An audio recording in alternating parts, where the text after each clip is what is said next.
ल केटा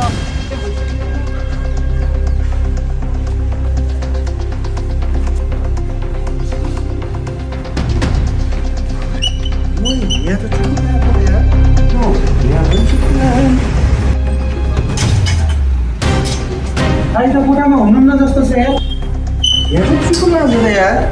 ढोकातिर सबै चुकुल लगाएको छ यार सबैतिर बन्द छ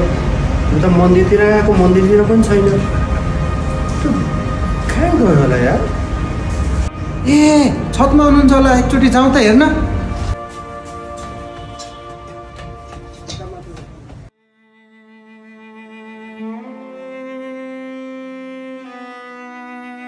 दाइ दिदी मेरो हातमा मनमा बिचो मोबाइल किन स्विच अफ दाइ भाइ यहाँ पो बसिरहेको रहेछ नि यार कस्तो तर्साएको यार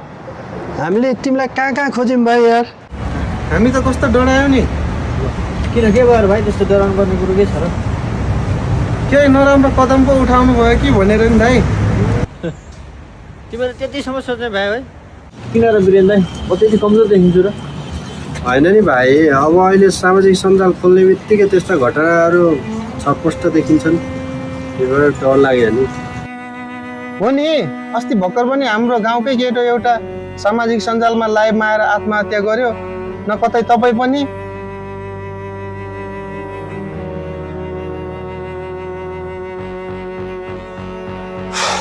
के गर्नु दाइ प्रेमले मान्छेलाई साह्रै कमजोर बनाउँदो रहेछ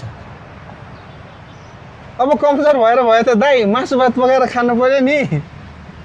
जाँगार चलेको दिन पकाएर पनि खाइदिन्छु नभए यत्तिकै बसिदिन्छु के गर्नु एक्लै भएपछि दिक्क लगाएर आउँछ या भाइ हाम्रोतिर आऊ न यार कहिले काहीँ भोकै चाहिँ बस्नु हुँदैन है एक दुई छाक त यार म पनि बनाएर खुवाइहाल्छु नि यार अब भोलिदेखि त म पनि उतै खान आउँछु शिव दाइ भोलिदेखि हिँड्नुहोस् है तपाईँ पनि उतै खान या जति बेला पनि जिस्केको जिस्कै गर्छ यार भाइ। मेरो माया त्यति कमजोर छ र भाइ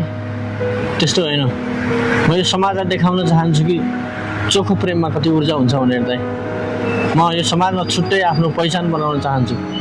आजकल यो समाज एकदमै बेसुरे भएको छ सायद मान्छेहरूको आवेश र रिसले गर्दा होला हो भाइ तिमीले अझ धेरै सङ्घर्ष गर्नु छ यो समाजका मान्छेहरूको अगाडि तिम्रो छुट्टै पहिचान बनाउनु छ यसमा हामी सबैको साथ सपोर्ट रहन्छ हुन्छ दाइ तपाईँहरू जस्तो साथी